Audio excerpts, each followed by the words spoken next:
Good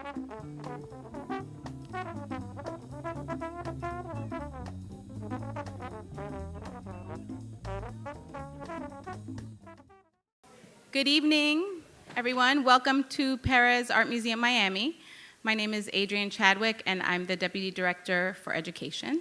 Thank you for joining us tonight for William Cordova, Now's the Time, Narratives of Southern Alchemy. So we're super excited to have William Cordova, Leslie Hewitt, and Maria Elena Ortiz, our curator, here tonight. And this was a pretty jazzy beginning to a lecture. We had music today and wine. Very nice. We don't get here. So tonight we're going to introduce our speakers, and then our curator, Maria Elena, will follow up with a few questions, and we will then open it up to questions from the audience. This exhibition was sponsored by Estrella Brodsky. And I also wanted to thank our education team and Anita Bram and our AV team for helping us get everything organized and ready for tonight. William Cordova was born in Lima, Peru. He graduated with a BFA from the School of the Art Institute of Chicago in 1996 and went on to earn an MFA from Yale University in 2004. Now's the Time, Narratives of Southern Alchemy is the first extensive museum survey of Florida's own cultural practitioner. His internationally recognized drawings, sculptures, and installations collapse linear concepts of time and history to address contemporary notions of displacement.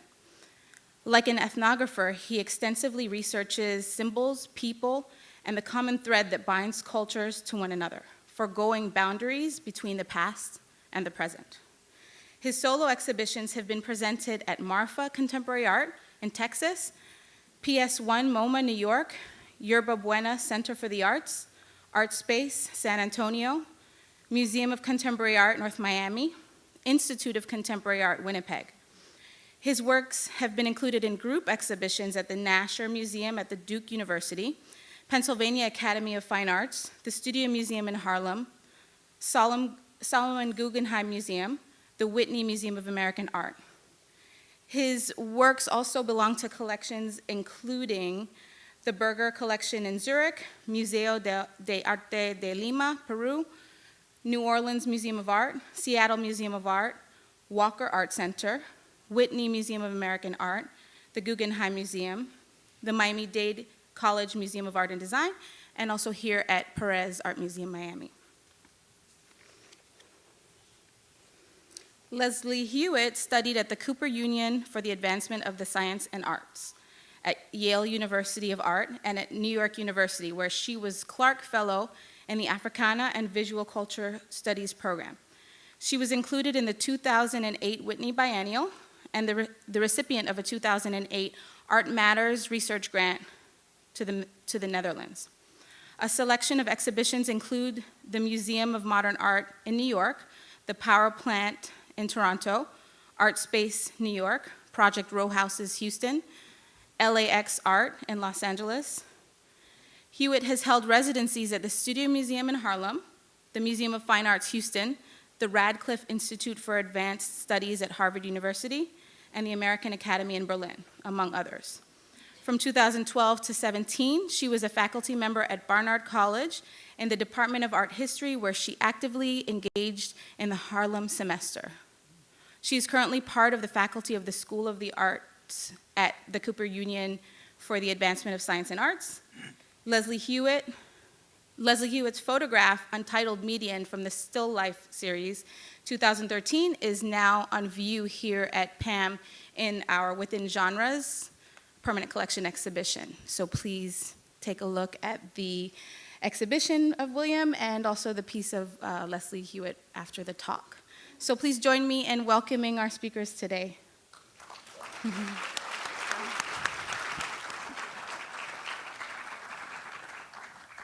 Thank you, Adrienne, and thank all of you for joining us here tonight to celebrate William's opening.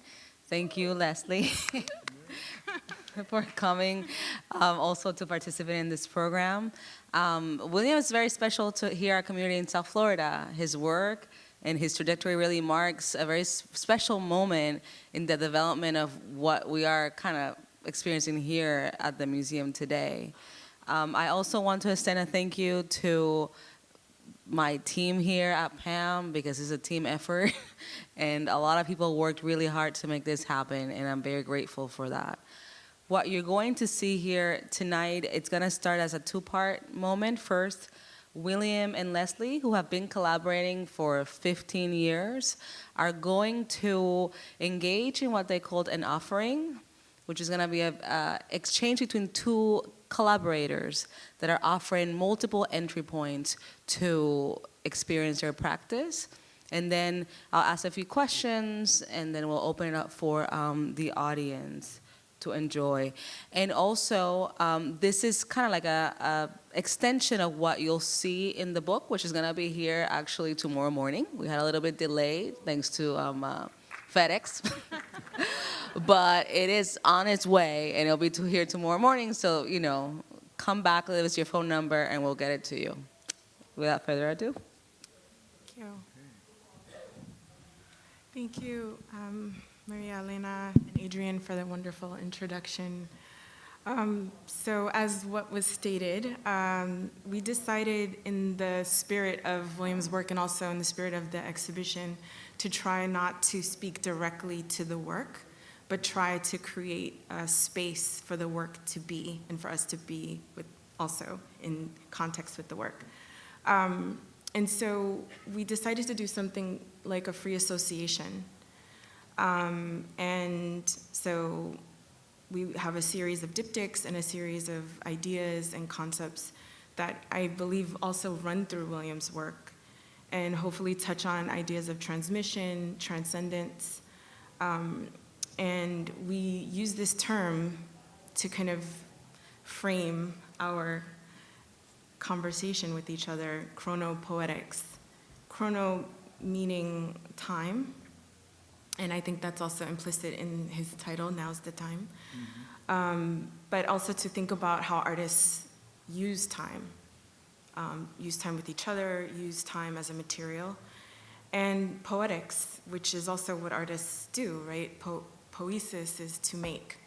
And so this is a bit of a riff on modes of making.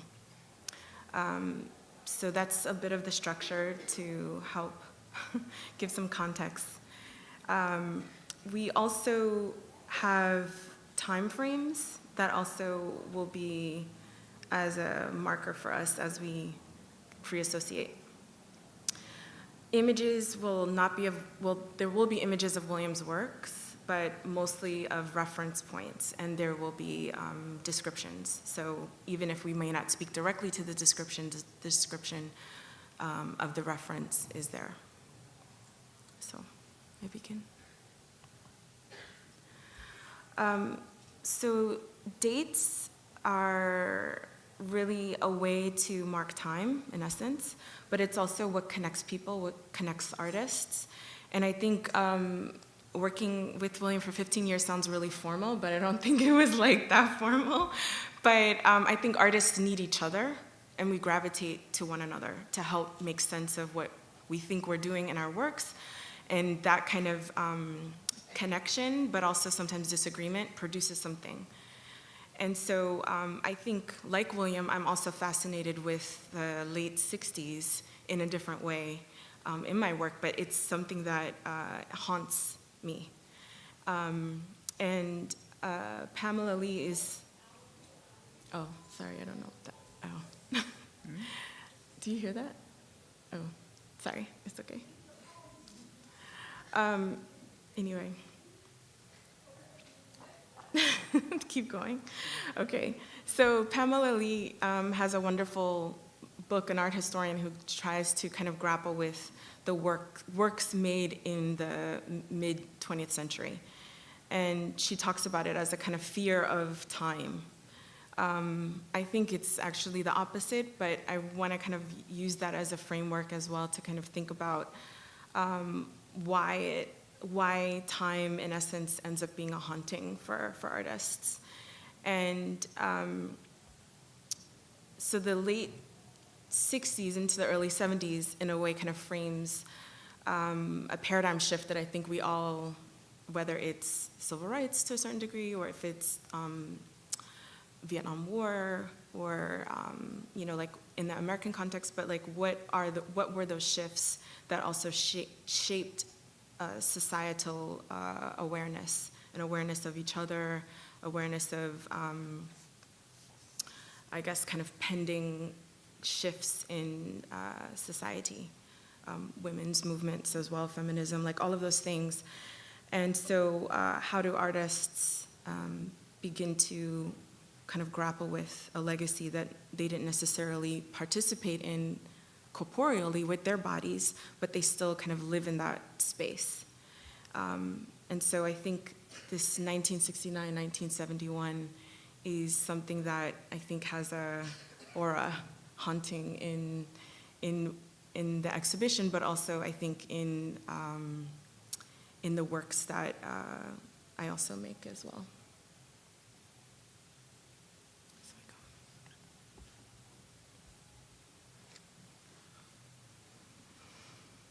Well, we have an interpretation of this in English, which for everybody else. I'm part of this black, white, yellow, red mosaic that is human. As long as the red, white, yellow, and black don't realize they are part of the same, they will never discover their commonalities. A quote from Victoria Santa Cruz, scholar, activist, singer, poet, who was part of a Kumanana, a group in the 50s with her brother, and it's part of the Cultural Revolution in the late 60s, early 70s, after Juan Velasco dictatorship started in 1968, and there was certain programs that he created that was focused on multicultural representations in Peru, rather than specific representations only. So my growing up in Peru in that time period exposed me to this. It was kind of shaped my consciousness as well. And so I always gravitate back to Victoria Santa Cruz. And so I wanted to share that poem because that's basically, that shaped my worldviews. And I wanted to share a piece, if I can. No, the next one is mine. Oh. Yeah. But later. So, I guess it was in 2006, I had the opportunity to speak more in depth with William about his practice, because I think my first entry point was his drawings, because they were so intimate and delicate and fragile, I'd like to say. But the more I became connected to his studio practice, I realized how spatial it was and how sculptural. And then that pushed me to think more abstractly and think about architecture as a feeling. Like, could architecture be something that wasn't concrete, something that you inhabited, but something that you felt, an emotion, something that was not as tangible materially? And he then introduced me to an author, Martin Adan, and his book, The Cardboard House. And when reading that, all of a sudden, it's like I felt like William's work was like a flood of memories that I didn't have, but somehow, like, reading this text and also having experience with his work, it all kind of created this synchronicity. And the beauty of The Cardboard House is it in essence describes the density of living in a city with multiple languages, multiple cultural references, multiple, almost like a palimpsest, like moving through all of the residue of time in a city. And the density of that you can like feel. And when reading it, I was completely like emotional, I would say too. I think it helped me move past some of the I would say, more pop references in your work, and then all of a sudden the abstraction just started to hit me. And so I thought it was very important to show this text. Though it was written in 1928, it was produced and it continues to be produced. It's a really wonderful book. And maybe you want to say a little bit too about his influence on you. Well, being exposed to it in Peru while I was in public school was the first, I guess, awareness outside of everyday environment. I would say Pancho Fierro, who was a self-taught watercolorist in Peru, would be his predecessor, who lived and worked during the 1800s, mid-1800s up until 1890s. And Martin Adan came in early 1900s. He actually wrote it when he was a teenager, Yeah. Casa de Cartón, cardboard house. But Pancho Fierro's drawings were, I think, operating, doing the same exact things, just visually, recording, archiving the intersections, the multicultural presence in Lima at the time, which had everyone from Italians, Asians, African, Andean, mestizos, Jewish, coming together and overlapping, evolving, developing. And it was a very rich interpretation in his work. We sadly don't have an image of his work, but I think it also is a way to provoke curiosity, interest in that type of visual. So Martin Adan would be the second for me. Yeah. Want to go to the next? Yeah. Okay.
So we wanted to share commonalities between different cultures, races, and on film, we decided not to put any audio in it, so you can experience basically the architecture, the building of through body, through form, shaping, especially through this particular type of film made in the early 60s and then in the mid-70s. Abacua, the secret society or fraternity in Cuba, formed by African slaves in the 1800s, or it's probably earlier than that, and the scissor dance in Peru, which evolved in the 1500s through as a way of retaining culture, identity, language, so through a certain dance. And there's other interpretations of it, and so it's basically as a resistance to Catholicism, to Western influence, and it's been active for the last 500 years. And Abacua's secret society has been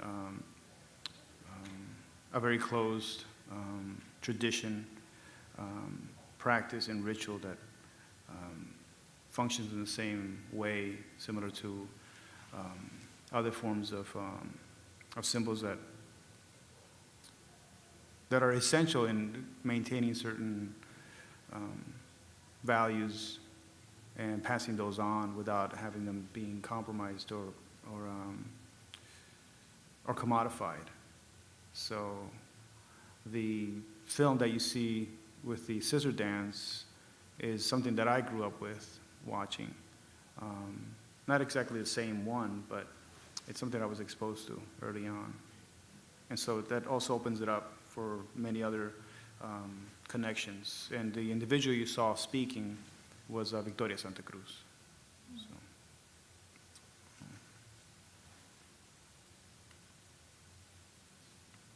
Who's a musicologist? Hmm? She's a musicologist. Yes. Yeah. Yeah. So these images bring up ideas and thoughts about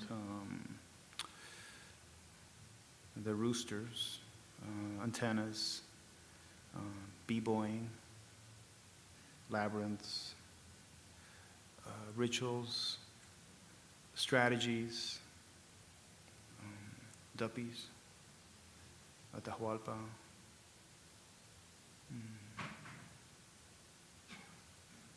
Sacrifice.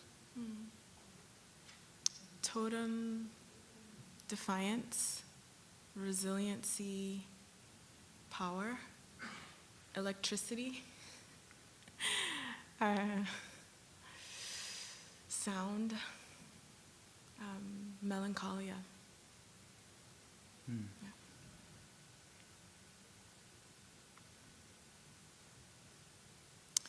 So we pivot.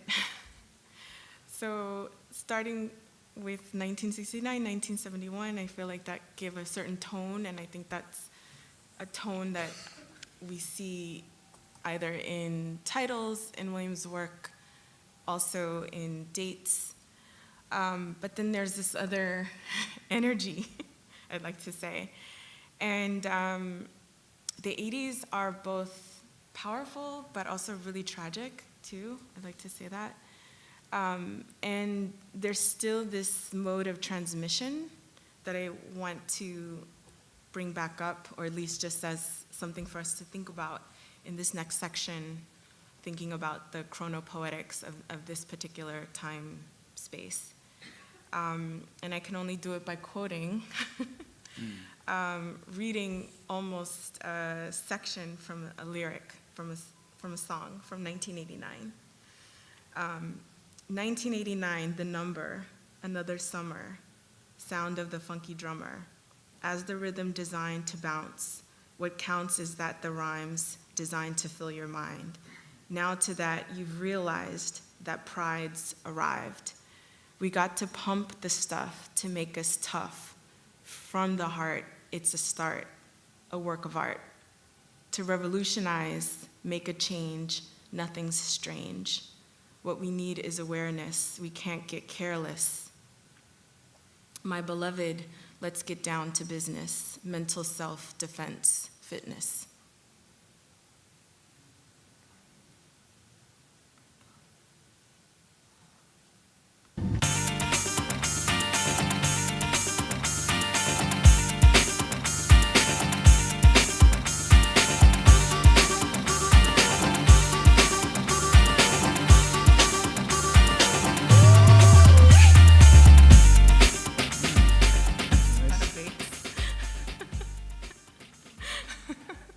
A small sample from Vicious Bass by Damian Thurston, aka MC Madness, DJ Lace, aka Jorge Jaramillo. It's the 30th anniversary of their coming together as Vicious Bass in 1988. That was All Wild DJs He Will Tame, which is actually from 91. And we wanted to share that with you because that was also a coming together of a black and brown collective in Miami, in South Florida, as a merging of rap and freestyle music that was unique to South Florida. And it's something that also influenced me while I was growing up here during my teenage years. And it might sound like party music, it might sound like something you dispose of, but oftentimes when you have limited resources, you find that those small components can be magnified and transformed into something a lot more, a lot richer than if you have excess of materials or information sometimes. So you have to sometimes stretch it out or let it become something that can transcend and build. And so I look back at Damien's music that way and the contributions he made in South Florida. Yeah, and so I wanted to just share that with you. I also wanted to dedicate the exhibit to Damien Thurston, who was a good friend, and also who I met through my friend Kasha Thurston. So, Leslie. It's still you. The Revolution is an Affirmation of Life by Maria Elena Moyano, who was an activist, Peruvian activist in the 80s and till the early 90s, who made a huge impact, difference in Peru. Sadly was assassinated in 1991, but whose contributions are still resonating, still being felt. And it's somebody who I've also read and has influenced me a lot, great, in many capacities, yeah.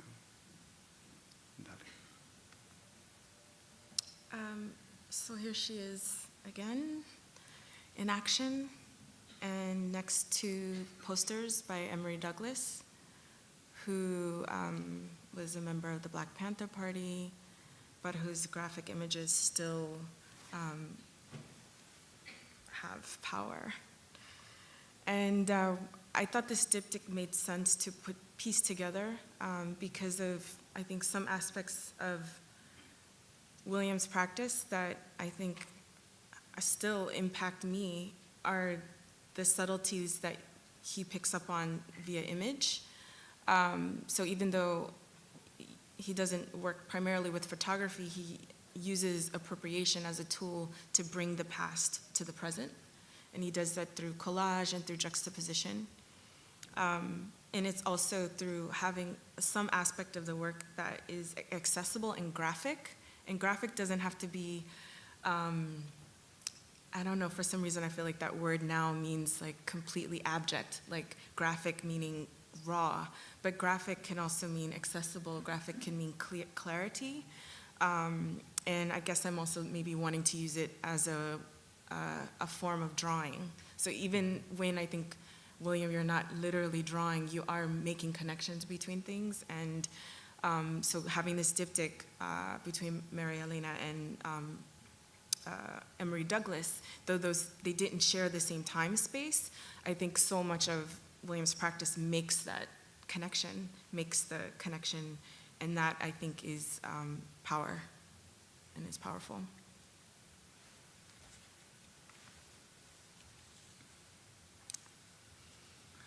So, Lee Quiñones and Alianza, the Peruvian soccer team. What are the relationships? Are there relationships to Lee, aerosol artist? I think resourcefulness comes to mind. Marking territory.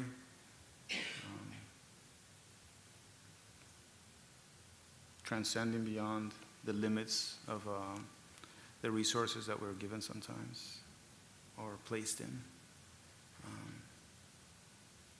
Defining their own spaces or a public space and redefining it constantly. in a way, creating new languages, new forms of being represented. So I had those two examples that Leslie also brought into the conversation with me before being presented here. I see them as one. I don't separate them, but at the same time, I also separate them. They coexist and they complement. One might just seem as something that is entertainment that you watch on TV or listen to the radio or online. The other one might be something that you dismiss because it's considered just graffiti.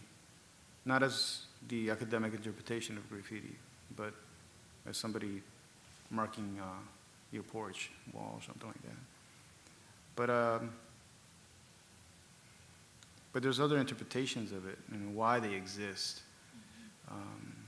Sports are as politicized as art, as we've seen in the last 3 years, more so than before. So I think they're important ways of interpreting these acts or images, individuals. Ali is definitely one of the pioneers of aerosol art, starting in the early 70s, though he might not always be credited or acknowledged, especially in the history books. And so that's also something, themes or topics, individuals and dates that for me are really important to highlight, whether it's in a conversation, a presentation, or in my work. The other option is just to disappear. Not only them, but myself. So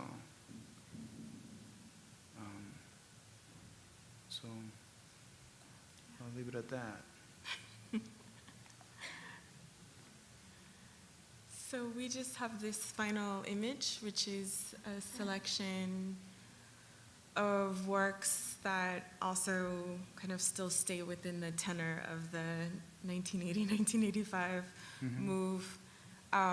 Most of these works, all of these works are, if not in the show, in the catalog, besides for, I guess, they're all in the catalog, yeah. And to me, I thought it was really important to show the kinds of camaraderie that I think, even though William's work is so intimate, and I think you can kind of get siloed in each particular drawing and you enter into a world, but it's so important, I think, to also show all of the collaborations. Like, I think we collaborate, but also there's other people here maybe you want to shout out. Yeah, I would acknowledge Louis Gisbert, Jerome Reyes, the late Michael Richards, Wayne Hodge, Terry Atkins, sure, and there's more to come.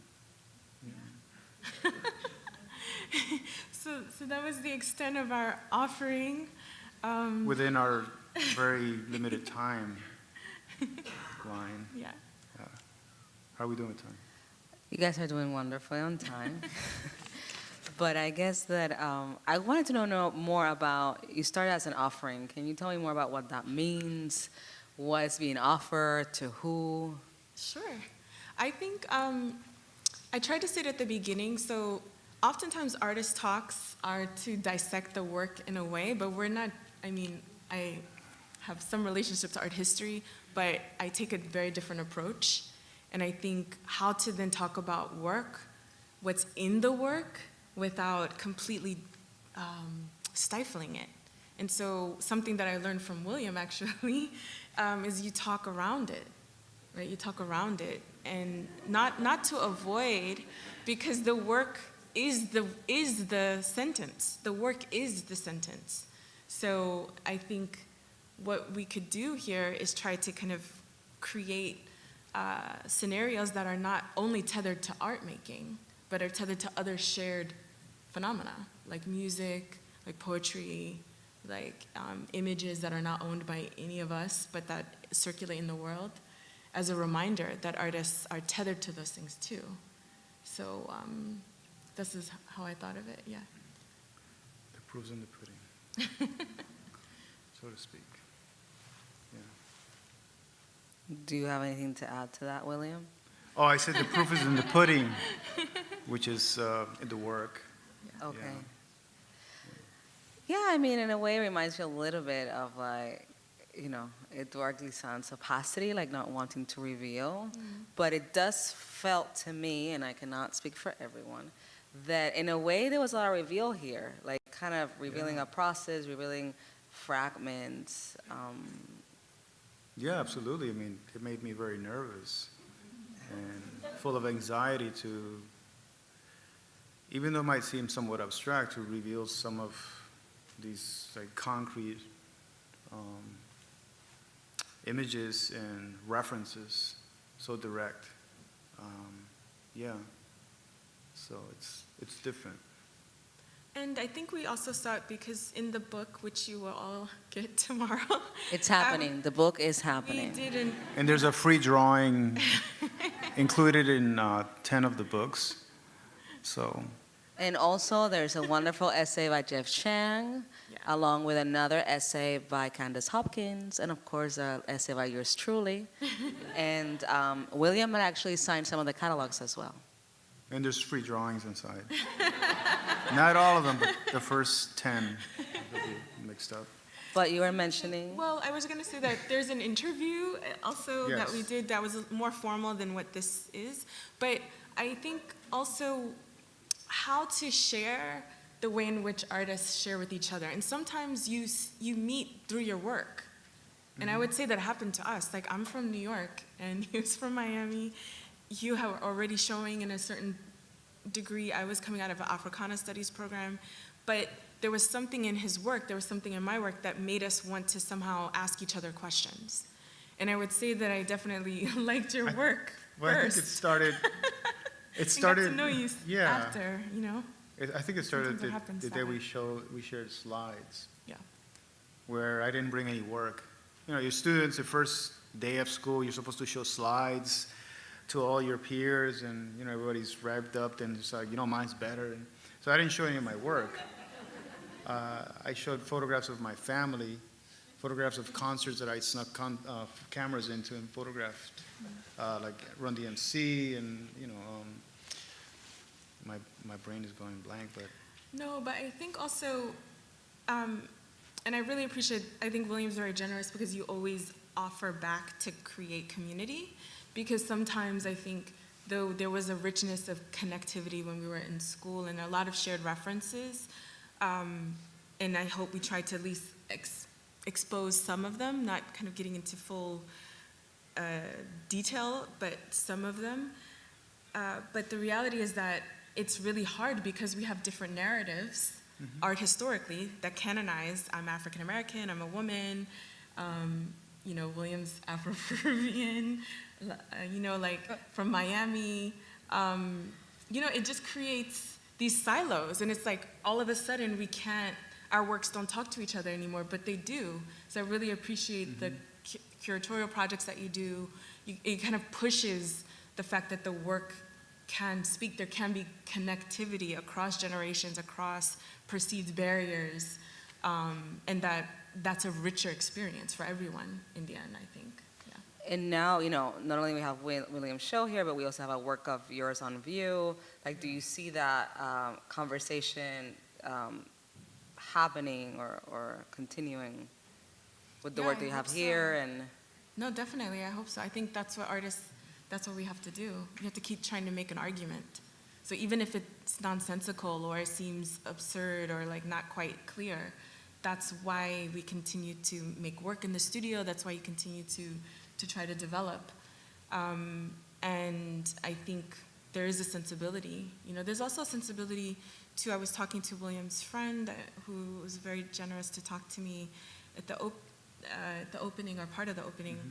And he asked me like, oh, what's your work about? And I was like, you know what, the only thing I could say is like, it's about memory.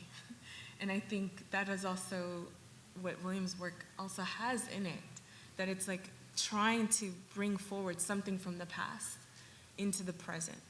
And some of those things are uncomfortable. Some of those things are not fully fleshed out. You know, as we all know, memories are sometimes uncomfortable. Sometimes they are fabulous, or how we want to remember ourselves or our past. And sometimes it's traumatic, you know, whether it's moving from one country to another, maybe it's moving from one city to another, moving through different political moments. And so your work ends up being some type of residue or kind of custodian of those moments. Yeah.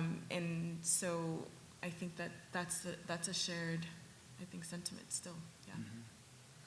I mean, I'm sure for what Leslie was just saying, this idea of moving and living in different places and almost like the violence within that, I'm sure that William can relate to that statement.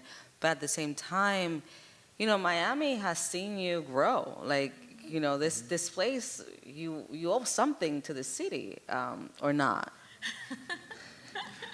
I do pay my taxes.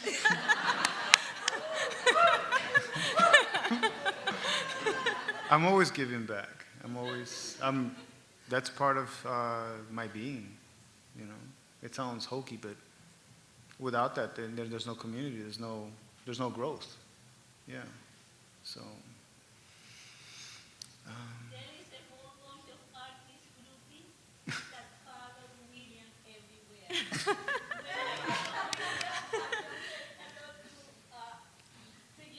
he said, "Do you have a sign that says William?" And I said, "Read my lips." There you go, Gracias, William. señor. Yeah, there you go. Yeah. I want to thank Jay Ore and his fabulous group. Okay. We raise our hands. Gracias. Money to that. Gracias. He has a lot of following. Somehow we are from different worlds, but we all came together in Miami and around it. Well, I think that,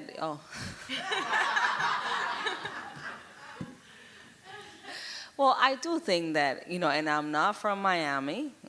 I only been here for 5 years, but I do think that William's work does speak a lot to what happens in Miami. Because like him, I mean, he's a visual artist, but there's other people that are not visual artists that came here at a very young age with a lot of history and are building their own history and their own cosmology. Because if you look at your works, there's a lot of different fragments from different cultures, specific to your own, that then create a new idea that is really specific to what you're living in this context. So I'm not surprised he has a lot of groupies here in Miami. So the groupies. Oh, boy. You want to open it up? I'm gonna open it up. I just want actually one more question that I wanted to ask, which was about, you mentioned that sports like music and visual arts are very political, and I was wondering if you thought that your work was political, and if so, in what way? Well, I think everything is political. I think all art is political, but not all politics is art. And I think to live in any environment is to be influenced by that environment. And whether you're a writer, filmmaker, a visual artist, or choreographer, or dancer, you're going to produce actions or forms, writings, or films that are about that environment. Your perspective changes, but or may differ. But I think that in itself is that action is a political statement. Even if you live in a mountain and all you're around is daisies, and that's all you ever draw or paint or film or write about, that in itself is a statement of a certain hierarchy or a certain privilege, a certain isolation. So that can be also a political scenario, a political statement. So I'm as political as you or me, anybody else. Yeah. It's a tool, art. It's a tool, and it can be used for different purposes, constructive or destructive. not all artists are artists for the same reasons. You know, not all musicians become musicians for the same reasons, or politicians become politicians for the same reasons. So there's a lot of potential there. I tend to think I'm more fluid, and don't believe myself to be one specific, you know, or focus on one specific topic. So it all depends on the environment also, yeah, and my values, my roots. Yeah. Okay. I guess I'll open it up now for questions. Just raise your hand. We have two, Adrian, as well as over here we have another person walking around with microphones. Raise your hand, yeah. First of all, I want to thank you for the way you communicated to me or to us your process and your way of viewing the world. I feel that it was actually very reflective of your work, William, in that it was a collage of, it involved a collage, and it was intimate, and it spoke about the interaction of the artist viewing the world, and how I think that the world affects us, permeates us, and then is reflected back. So I thought the way that you guys shared it was really powerful and beautiful for me to witness. And yeah. And in seeing all these images and these kind of evocative diptychs that you put up, it made me think of that dialectic between the mundane and the transcendent or sacred. Like there seemed to be, just running through, you know, these images of these dances, one that had a kind of sacred thing, and then the other one had a mundane thing, but the mundane one had something transcendent, and the transcendent one had something mundane. And so that dialectic just kept on popping up for me as I was looking at that. And I thought of the word that you said, Leslie, transmission. And my question is, in your relationship with your art, in your relationship with the world, and what you want to communicate with the world, how is this mundane, transcendent dialectic, what role does it play in both how you absorb the world and how you give back to the world? That's a great question. Yeah. Well, I see it as, I guess it depends on the perspective of the mundane, but I see it as being veiled and having certain layers to what we saw, not only this specific footage, but in general. And depending on the perspective, one might be more accessible while the other one seems just random, or lacking certain information. But my perspective is always from a very personal relationship that might be shared, but not necessarily be so accessible by somebody else. So oftentimes I juxtapose things that are more familiar and others that are not. For me, they're very clear, but for the public in general, it may not always be so clear. It's like writing poetry, you know. Some is a lot more accessible. One line will be very accessible, and the other line might not be, or a haiku. So I think that's the best way that I could respond to that. Yeah. Actually, your words make me think of the word immanence, which is the sacred contained within the mundane. Like when something really aligns in our work or in how we are in the world, there's a sacredness that's happening simultaneously within something mundane, and that really spoke to me. Thank you. Thank you. Yeah.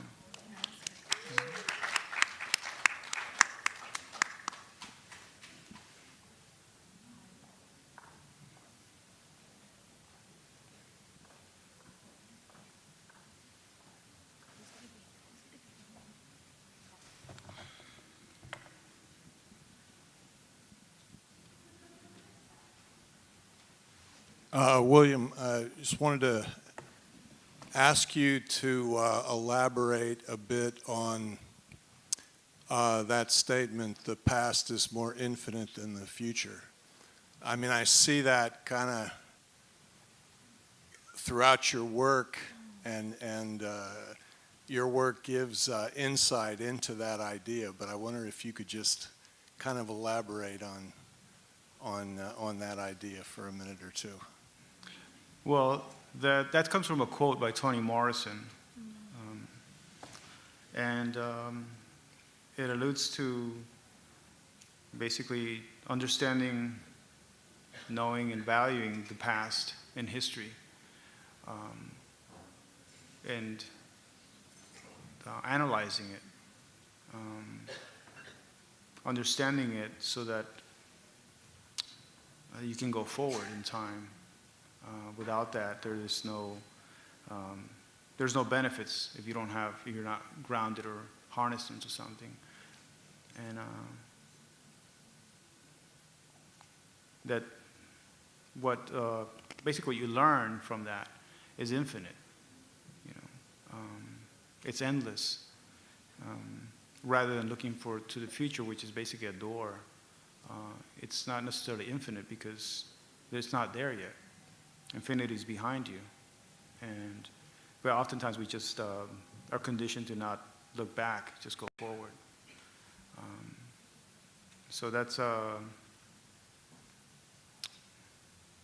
my interpretation, but it's also Ms. Morrison's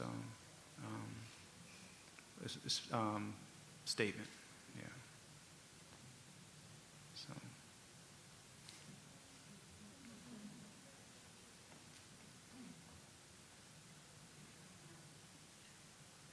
Technology. Okay. My question is, well, based off of this conversation, which I think it was very lovely.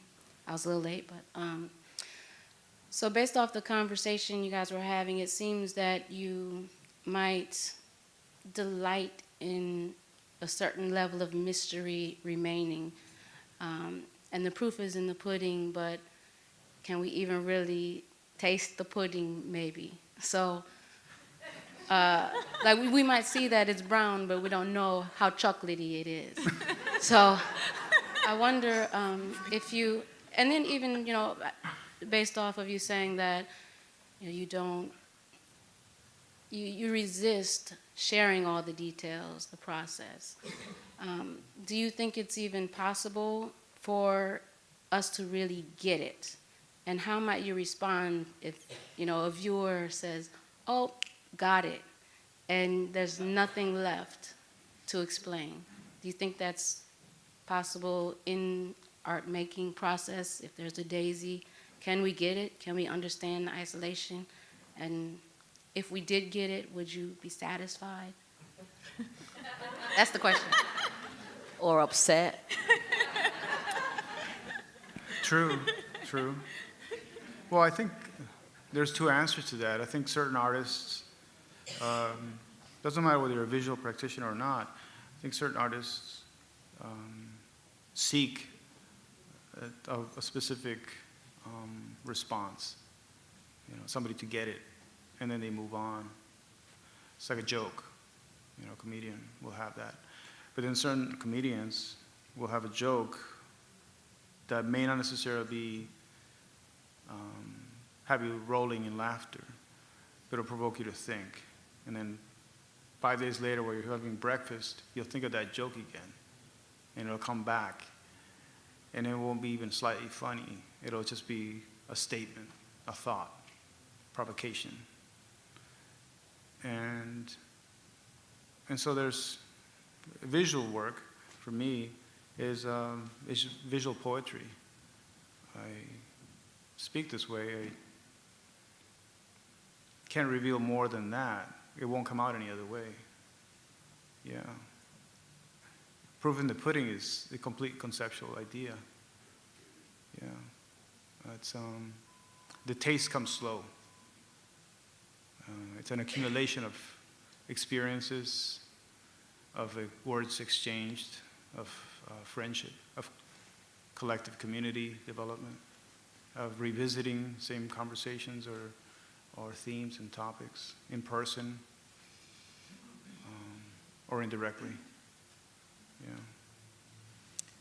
I think I know this is probably just for you, but I just want to add that I think it connects to the first question or comment about the sacred, because you don't get, right, the sacred. You experience it. And I think, and hopefully, if you are lucky, through repetition, you are different somehow. Your mind has expanded, or your relationship to the world, your relationship to time has expanded.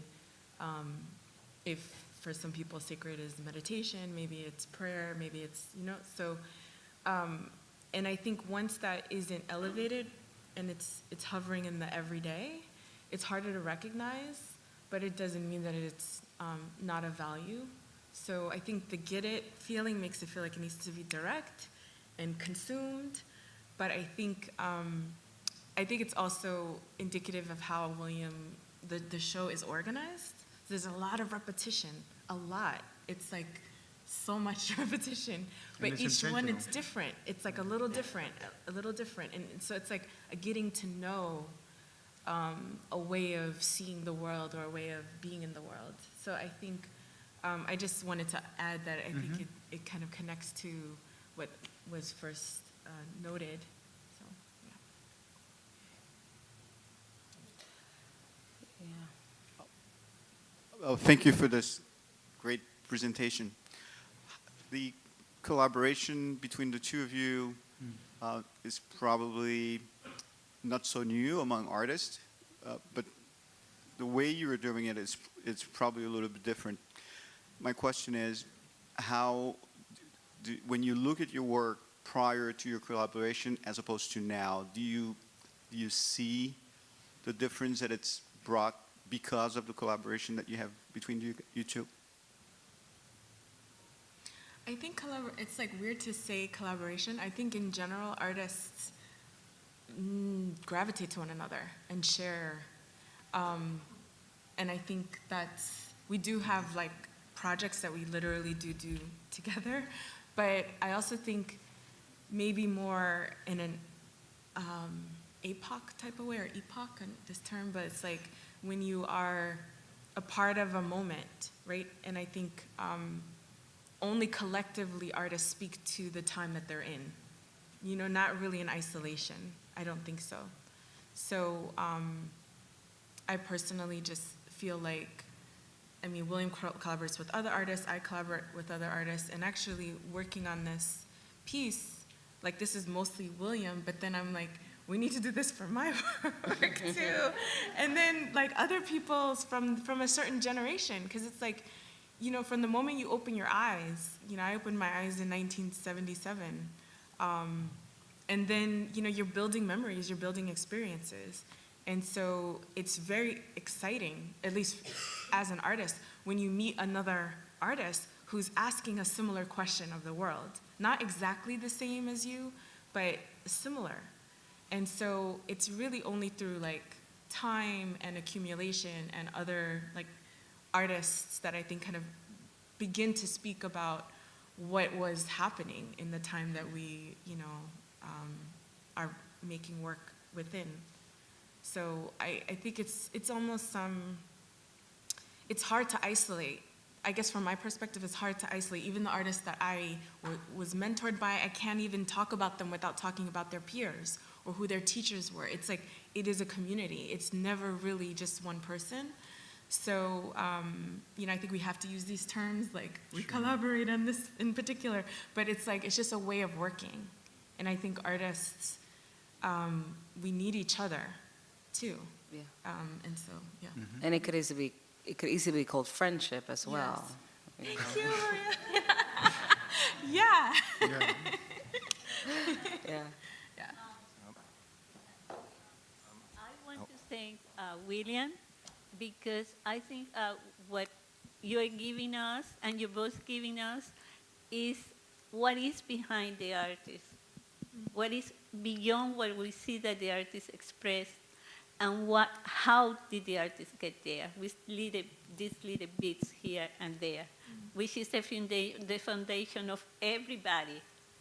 Not everybody will express it the same way, but it's the foundation. What you're saying is that you are the anti-artist. You are the artist that is the anti-artist. You want us to know, yes, what you show us in the exhibits, but you want to show us what is behind you without reading your biography in so many other words. Now when we see your work, and we see your work, we can study and we know you better in a very humble way. Thank you. Thank you. Thank you, Anna. I was just wondering, this is a very interesting panel discussion. I just saw an installation of Ai Weiwei where he did a whole thing out of Legos of political dissidents around the world. And you know, your statement about art, all art is political, but not all politics is art, is interesting. And I just kind of have a dumb question. I mean, what is your opinion about the subtlety of politics in art versus the in-your-face Ai Weiwei type of art that puts this, that provokes governments maybe to do things that they shouldn't do, or you know, I mean, it's probably a dumb question, but I'm just interested in your opinion about the subtlety of politics and art versus the upfront punch you in the nose aspects of art. Thank you. There's a lot of ways to answer that. I'm thinking immediately about cinema, third cinema in the late 60s. Thinking about music also. Before the 60s, current music, previous music, past music, literature as well, and how they've, in their own times, depending on the period, have provoked actions. I mean, poets have been assassinated because of their influence in society, as well as filmmakers and visual artists.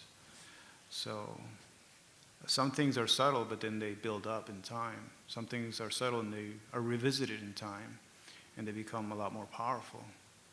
And oftentimes, you need different streams of consciousness, different levels, different velocities of it, to actively participate and,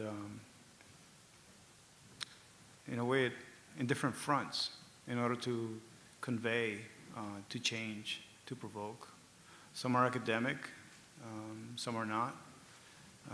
Some are oral, others are visual.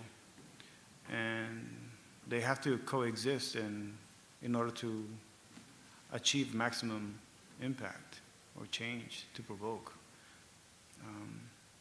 I see them all valid.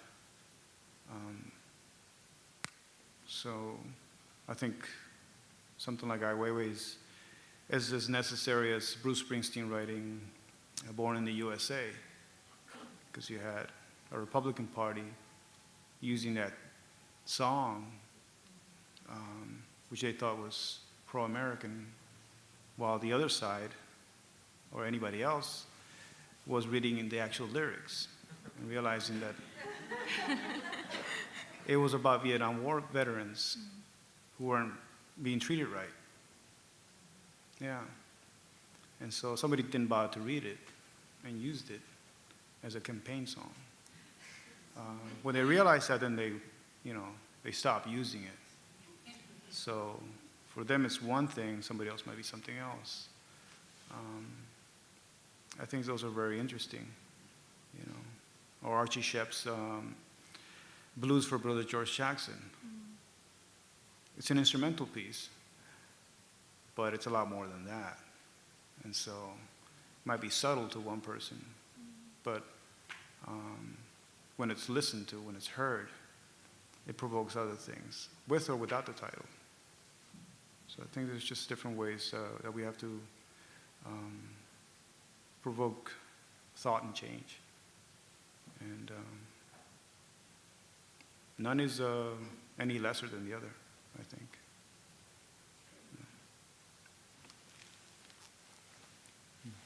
William, in regards to looking back, just wondering if you can say a few words about the impact Salvador La Rosa may have had on your career at this point. Salvatore La Rosa was a faculty at Miami-Dade Community College North Campus. Salvatore La Rosa and Bob Thiele were both my faculty and mentors. Both were also the first Florida artists to be included in the Whitney Biennial circa 75. And Salvatore was actually pretty raw and threw me out of his class. But I fought my way back in. And Bob Thiele did not throw me out of class, but he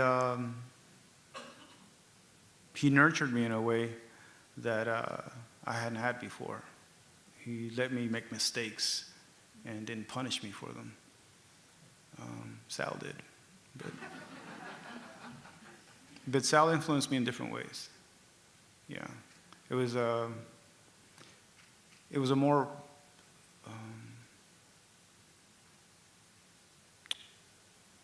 more familiar way, and Bob was more muted. But both resonate with me. Still to this day, they're my mentors. So thank you for asking that, Kevin.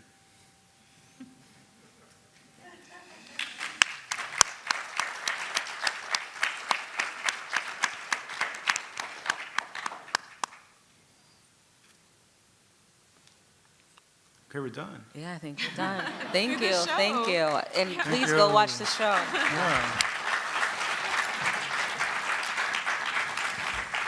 And don't forget, there's 10 drawings in the catalogs tomorrow.